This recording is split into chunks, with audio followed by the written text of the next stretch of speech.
Budući da je Letopis Matice Srpske danas jedini srpski književni časopis koji izlazi u mesečnim sveskama. I ta i redovnost izlaženja i briga koja se posvećuje časopisu i uredništvo i cela kuća posvećuje veliku pažnju časopisu, čini da je danas Letopis osnovno mesto u kojem se nekako definiše srpska književnost, njeni oblici rada i ispoljavanja. Eto, sticajem okolnosti, to je nažalost jedini mesečni časopis. Svi ostali časopisi su proredili svoje izlaske ili prestali da izlaze, a Letopis, Bogu hvala, od 1824. Dakle, evo sad će uskoro da se uđe i u 193. godinu, on izlazi i obavlja svoju misiju. Matica Srpska je svojevremeno preuzela brigu o finansiranju Letopisa Matice Srpske.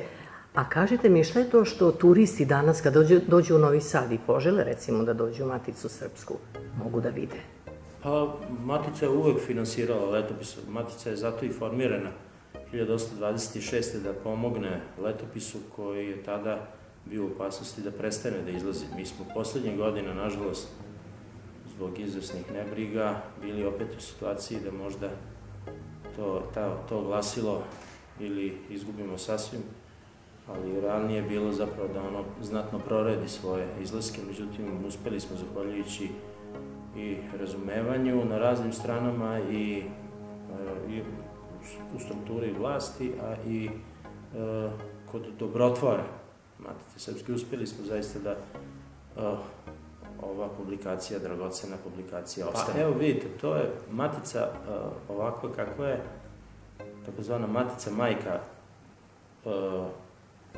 pritom mislim na majku osnivača svih naših ustanova, a naše ustanove su osim Matice majke takođe i biblioteka Matice Srpske, galerije Matice Srpske i takođe izdavački centar. Može, dakle, turista da pogleda i naše ustanove, ali kad dođe ovde u samu Maticu, može da u njoj uživa kao da je u jednom od veoma lepih, doduše ne tako velikih, ali izuzetno lepih i vrednih muzeja.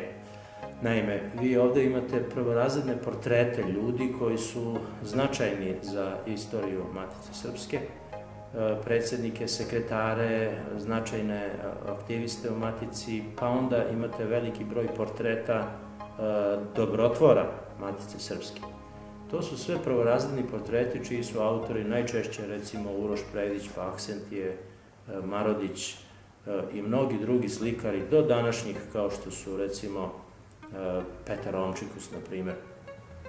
To su prvorazredni portretisti i zaista ovo je jeste jedna prvorazredna galerija. Ali ono što je još važnije, rekao bih, jeste upoznavanje sa svim onim oblicima rada Matice Srpske.